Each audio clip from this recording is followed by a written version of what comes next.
നമസ്കാരം. നിയമസഭയിലെ മന്ത്രിമാത ബിന്ദു അറിയാൻ ചില കാര്യങ്ങൾ ബോധിപ്പിച്ചിട്ടുണ്ട് ഷാഫി പറമ്പിൽ MP. മന്ത്രിയുടെ കാനാട്ടുകരയിലെ വസതിയുടെ മതിൽ ചാടി പറമ്പിലിറങ്ങി മാവിലെറിയാൻ വന്നയാളല്ല രാഹുൽ മാങ്കൂട്ടം എന്ന് ഓർമ്മിപ്പിക്കുകയാണ് ഷാഫി. ഒരു പരസ്യത്തിൽ നടു റോഡിൽ ചോക്ലേറ്റ് തിന്നുകൊണ്ട് നിൽക്കുന്ന പയ്യനെ കാറിൽ വന്ന ഒരുത്തൻ എടേ പോടേ എന്ന് വിളിക്കുന്നുണ്ട്. അതുപോലെ രാഹുൽ പിണറായി കൊടുത്ത കാഡ്ബറീസ് നുണഞ്ഞ് നിയമസഭയിൽ അലിഞ്ഞു തീരുന്ന യുവാവല്ല. അവൻ്റെ ചൂണ്ടുമർമ്മത്തിന് മുമ്പിൽ ഇരട്ടച്ചങ്കനും മരുമകനും വരെ ഒന്നിച്ചു വാടും. ഭരണപക്ഷത്തെ MLA-മാർക്ക് പിണറായി സ്തുതി മാത്രമേ അറിയൂ. രാഷ്ട്രീയം എന്താണെന്നും നയപരമായി സംസാരിക്കേണ്ടത് എങ്ങനെയെന്നും അറിയില്ല.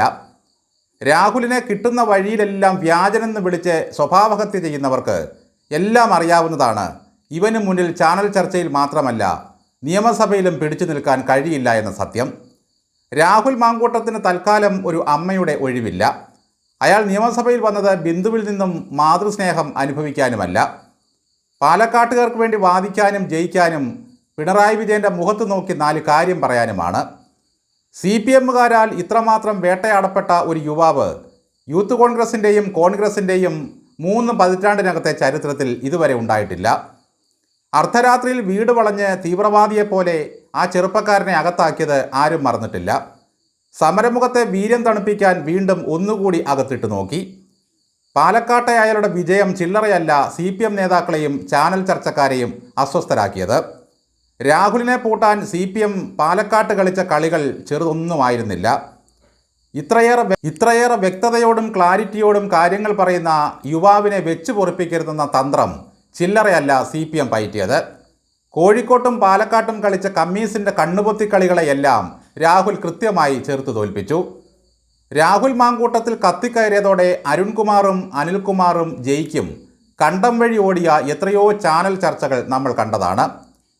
പുതുപ്പള്ളി തെരഞ്ഞെടുപ്പ് കാലത്ത് രാഹുലിൻ്റെ മുമ്പിൽ പിടിച്ചു നിൽക്കാൻ കഴിയാതെ കസേരയിൽ നിന്നും പിണങ്ങി ഇറങ്ങിപ്പോകുന്ന അനിൽകുമാറിനെ നമ്മൾ കണ്ടതാണ്.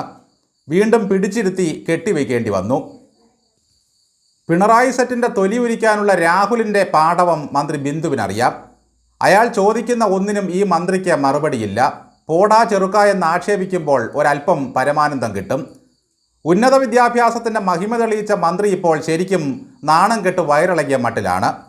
രാഹുലിൻ്റെ അമ്മയുടെ പ്രായമുണ്ടെങ്കിലും തനിക്ക് 4ാം ക്ലാസ്സുകാരുടെ മനസ്സും ബുദ്ധിയും മാത്രമേ ഉള്ളൂ എന്ന് തെളിയിക്കുന്ന പ്രകടനങ്ങളാണ് ബിന്ദു മന്ത്രി ഇതുവരെ കാണിച്ചു കൂട്ടിയതെല്ലാം. എന്തായാലും വിദ്യാഭ്യാസത്തിനും ഉന്നത വിദ്യാഭ്യാസത്തിനുമായി നമുക്ക് കിട്ടിയ 2 മന്ത്രിമാരും വരദാനങ്ങളാണ്. ഉന്നത വിദ്യാഭ്യാസ രംഗം ഉലക്ക വിഴുങ്ങിയ കാലത്തെപ്പറ്റി രാഹുൽ ചോദിച്ച ഒരൊറ്റ ചോദ്യത്തിനും മന്ത്രിക്കുമില്ല മറുപടി, പാർട്ടിക്കുമില്ല. പോടാ ചെറുക്ക എന്ന് ആട്ടിവിട്ടാൽ സംഗതി തീരുമല്ലോ. നന്ദി.